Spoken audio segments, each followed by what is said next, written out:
Welcome back to the newest Timmy 2 build. In this episode, we'll be looking to the highlands and coastal regions of Scotland as we embark on a journey to build the ultimate Iron Age dwelling.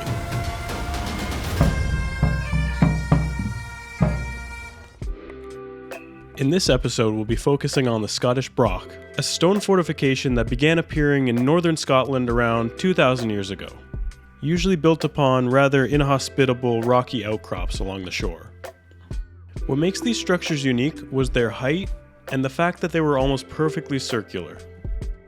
These ancient towers consisted mainly of two ring walls, a large exterior wall and a smaller one right in the middle. Not only did this smaller wall support the outer wall, but it helped create one of the most unique features of the Broch, a narrow circular hallway that would have contained a maze of spiral staircases and tight corridors. We'll start our build by defining that inner circle. We'll dig our foundation about 3 blocks down. This should help shield us from that frigid North Sea breeze. And then we'll clean up any loose rocks and minerals, make it a flat ground. We're going to dig a 1x2 entranceway out of that interior circle, and then we'll round up our beautiful Highland cattle and give them a nice warm place to stay. Highland cows have a very natural defense against the windy climate of northern Scotland, but look how fluffy and cute they are. We have to let them live inside. Now that we've mapped out that second exterior ring wall, we're going to want to reinforce that entranceway, otherwise it would be a very weak point in the structure. We'll also leave openings here on the left and the right so we can access that circular hallway a bit easier. And once that's done, we can make a nice half-slab stairway right into the middle of the tower. These structures were built almost entirely out of loose stone. So to give it that crumbling rock texture, we'll use a little bit of andesite and some cobblestone near the top. We'll bring both ring walls up another 2 blocks, and then we'll start to focus on the staircases. Because the walls will start to slope in towards each other, we're going to have a little extra room on the bottom here. So we'll take advantage of that and make a nice big staircase. Once we get these walls up to about 7 blocks, we can start to think about adding a second floor.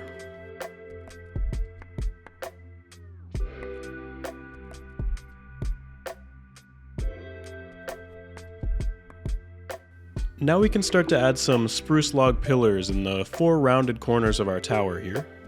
This will help us map out our living quarters, bed chambers, storage, all that kind of stuff. Making it the perfect height for our half-slab staircase here. We'll recreate this same staircase on the opposite side. Historically, the circular hallway would have been rather hollow and open for rooms such as storage and really anything else you could think of, so it doesn't have to be exactly mirrored on each side. Every Scottish Broch can be unique in its own way. We'll bring that inner wall up another 3 blocks, just enough room to have a nice 1x2 doorway. As we keep building upwards, I'm going to start to layer more and more andesite on top of this stone.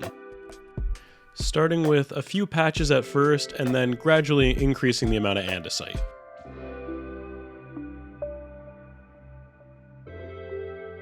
Now we can start to slope that outside wall in towards the middle. We'll use some stairs and slabs to make the transition a little softer.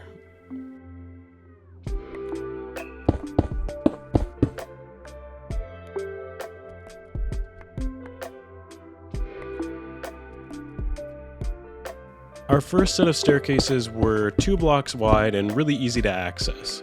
But as we continue to slope that wall inwards, we're going to lose a lot of that extra space. There will be enough room to continue that spiral staircase up the inner wall, so we'll leave a narrow hallway to access that later. However, as we continue to build upwards, we're going to want to start to rely on ladders a bit more. We're going to go about 4 blocks high with this section, and then we'll slope it inwards with some stair blocks, continuing that stone to andesite texture and even throwing in a little bit of cobblestone. We'll bring this up about 3 blocks and then throw on some stairs and slabs. This last portion is as narrow as the tower is going to get as we slowly make our way towards the roof. But luckily we've got plenty of space at the bottom to do whatever we want with. Some historians and storytellers have came to the conclusion that these massive stone towers were constructed by strong Scottish lords to defend against the evil Vikings.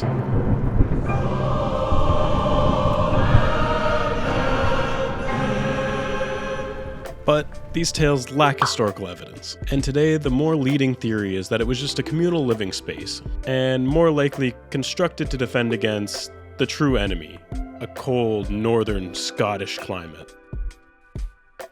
The roof of the Scottish Broch and almost every other structure during this time period would have most likely been made out of thatch. We'll use different shades of wood here to mirror that effect and give it that weather-worn look. Then we can leave a hole on each side of the Broch to get a good look at the ocean and the beautiful Scottish Highlands.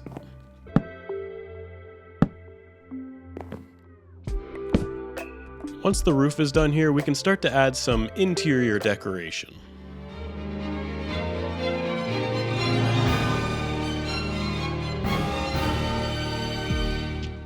Let's head on inside. We'll start by placing some ladders and throwing a roof over this first floor. The room below us I'm going to consider the basement because it's dug out of the ground a little bit. And this first floor is going to be one of 4. This first room is going to be 5 blocks high, and we'll continue to build upon this spruce log framework as we work our way up the tower.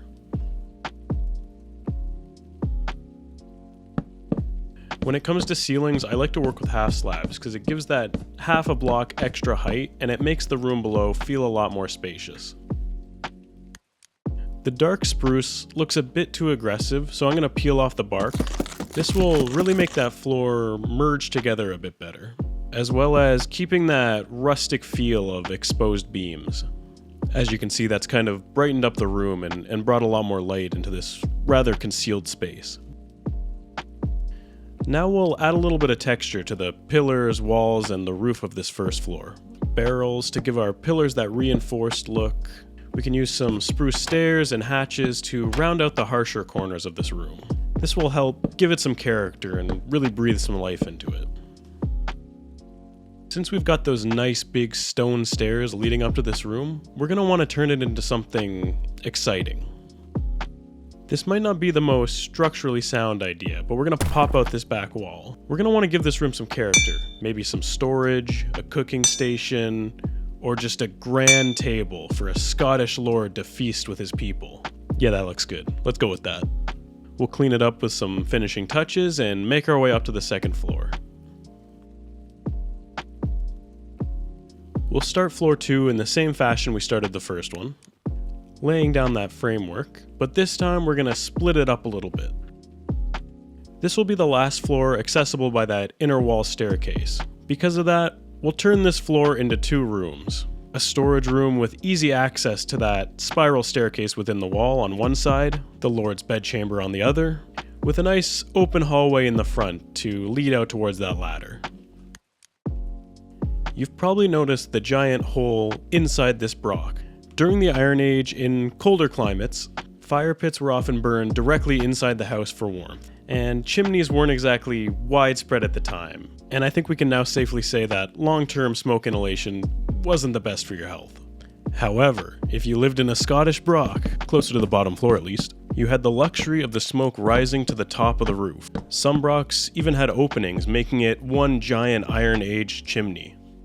We'll then decorate this Lord's bedchamber with some more ornate features. There wouldn't really be books in this time period, but it always makes a room come together.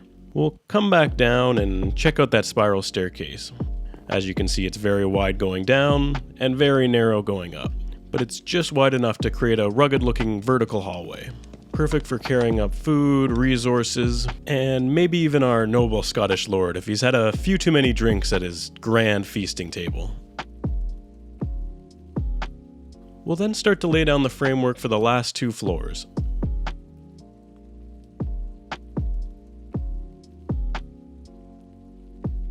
We still need a nice room for the Lord's people to sleep in, so we'll build a nice communal living space. And then for the attic, we'll throw down some beehives and candles and just make it a nice cozy space. We'll put down some bunk beds, some seating, a fire pit, a communal cooking area. really make it feel like it's lived in.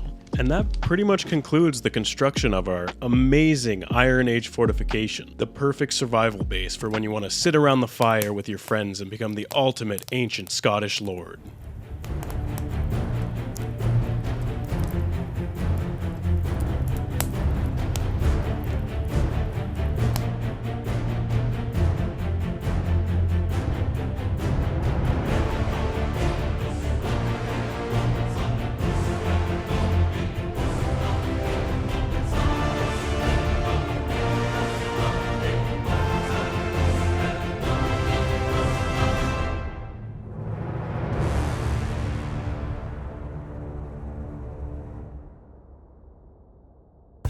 Thanks for watching. Be sure to like, subscribe, check out our other wild gameplay videos and series, and we will see you next time.